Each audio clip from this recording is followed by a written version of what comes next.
पैसा पैसा कर तार करब का कमाई केहू कुछ लेके नहीं जाइए राम। पैसा पैसा कर तार करब का कमाई केहू कुछ लेके नहीं जाइए राम। दुनिया से जहिया होई विदाई आपन लागी पराइए राम। दुनिया से जहिया होई विदाई आपन लागी पराइए राम।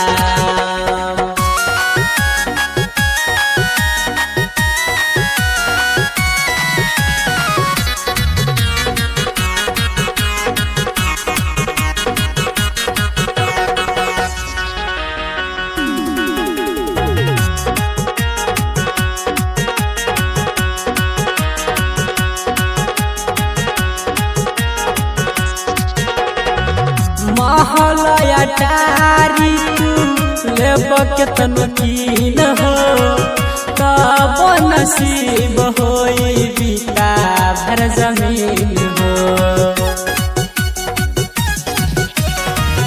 महलया टारी तू लेब केतन कीन हो तब नसीब होई बीता भर जमीन हो।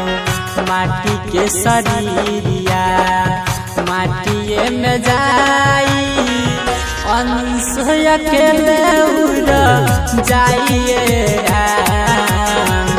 दुनिया से जहिया होई विदाई आपन लागी पराइए राम।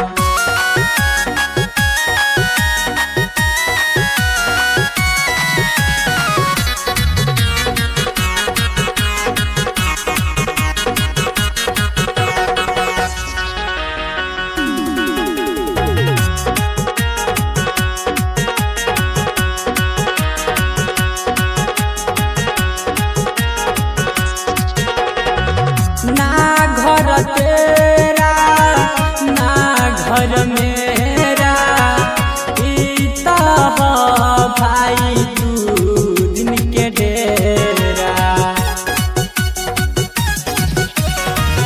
ना घर तेरा ना घर मेरा इता भाई तू दिन के डेरा।